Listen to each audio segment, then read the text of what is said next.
Hi everyone, it's week 8. How else can you show 8? Yeah, that's another way. Okay, for week 8, we are going to be looking at sly Y.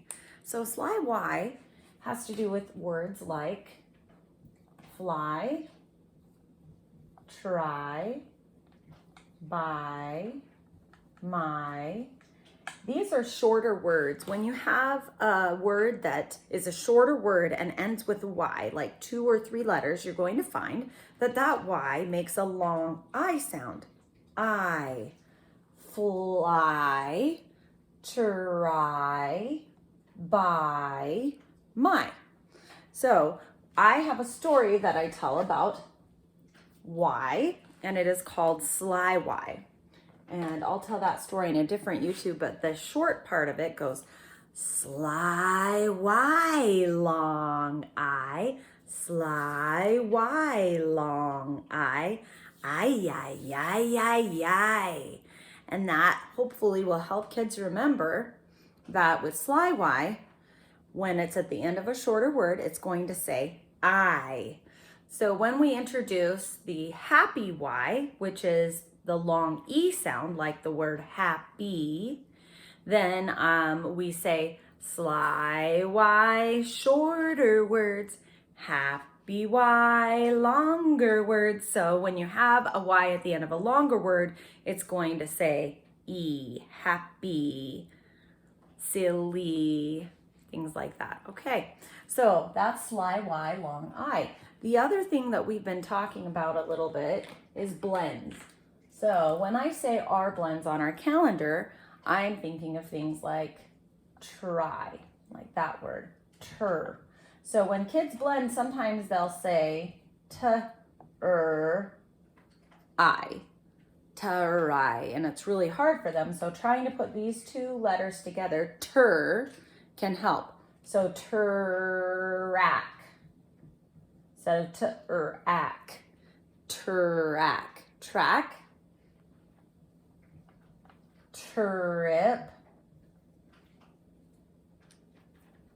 Another thing to keep in mind is TR. A lot of times when kids are saying TR, it sounds like CHR. So like if you say train, a lot of kids will say train. And that kind of mixes them up when they're trying to write these words.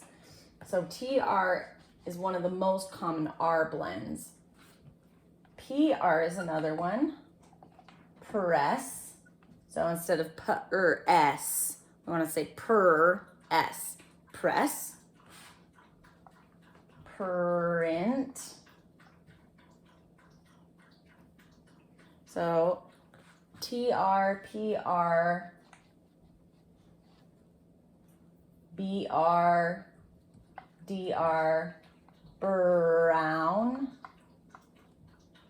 drink, things like that. So we're trying to have them put those together. Bur, dir, tur, per, so that when they're reading, it's a little less choppy and a little easier for them to blend that word. So that's sly Y, and there's our R blends.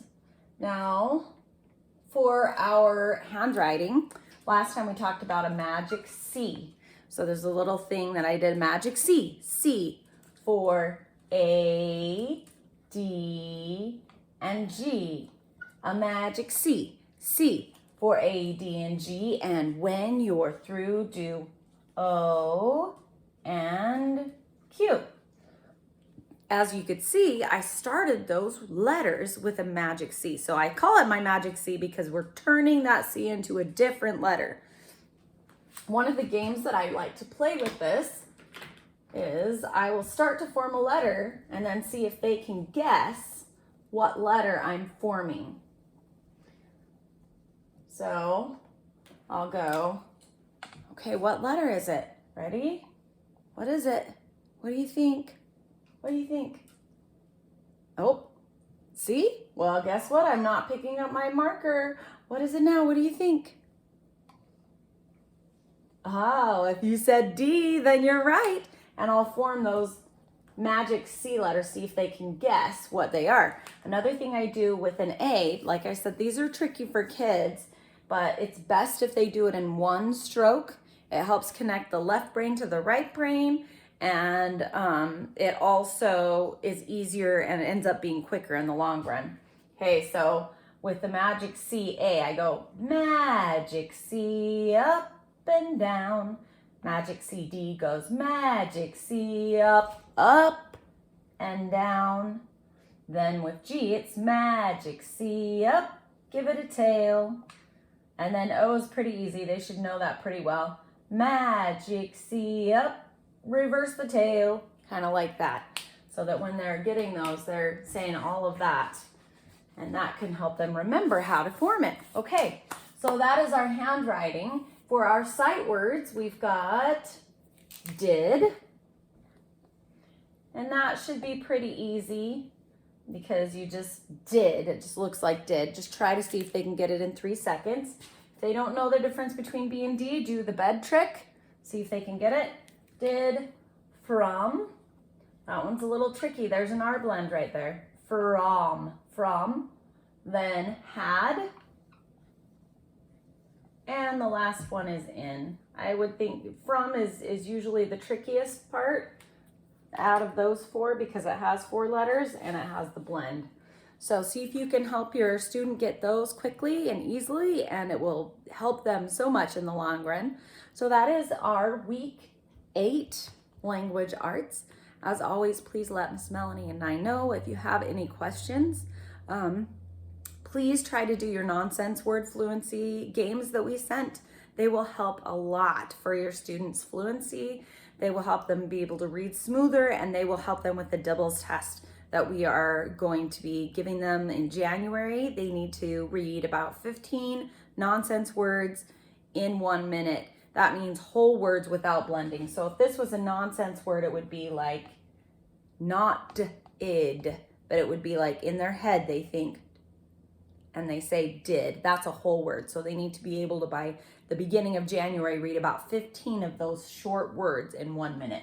So thanks for joining me. Have a great week. Bye.